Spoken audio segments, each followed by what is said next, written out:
welcome to this episode where we get to encourage one another in our journey of faith. I hope you are blessed by the previous episode, and I just want to continue with the conversation on the unforgivable sin, or the sin that won't be forgiven.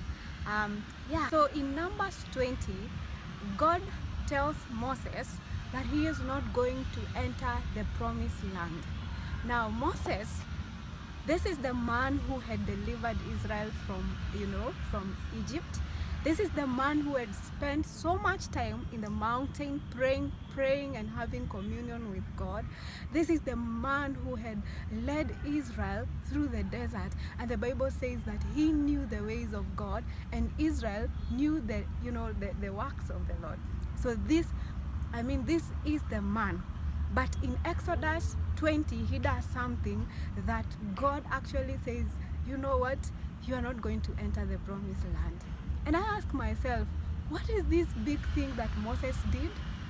Now, imagine it was just one act. God told him, speak to the rock for it to produce water for the children of Israel. But Moses disobeyed that and went ahead. Instead of speaking to the rock, he decided to strike the rock.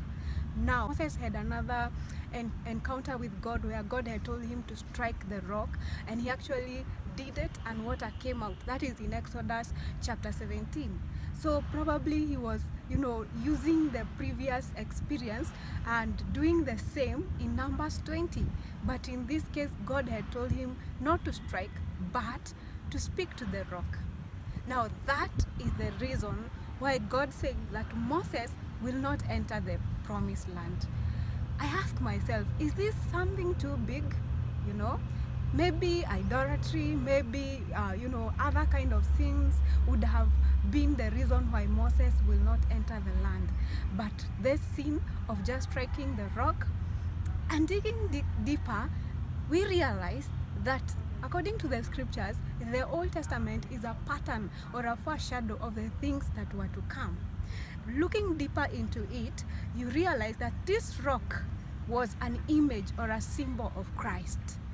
In the first instance, Moses was supposed to strike the rock because the Jews or Israel in future would actually strike Jesus. They would, crucify Jesus, and that was permitted because Christ was to die. Christ was to die for us. So in the first instance, it was allowed that they strike Christ. But in the second instance, it was God required Moses not to strike, but to have a relationship, or rather, speaking to the rock is symbolic of being more relational. But Moses decided to strike the rock.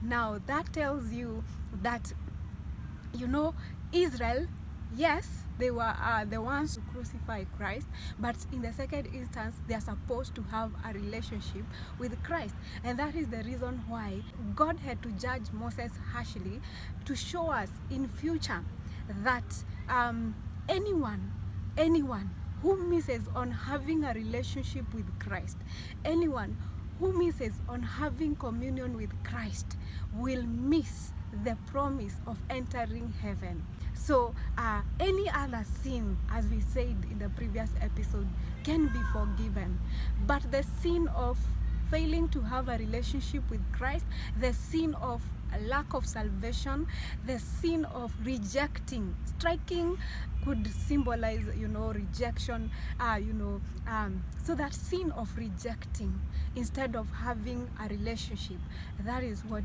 will cause people to miss heaven. Just as Moses, he was a good man. You are probably a good man, you're probably doing good things like Moses, you have done, the ways of God, you've been doing fastings, you are in some probably a religion, that does all these things, but rejecting Christ,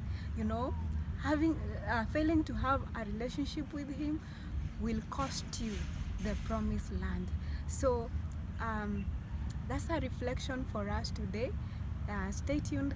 Let's keep exploring this journey on how to maintain our walk with God. God bless you. See you in the next episode. Shalom.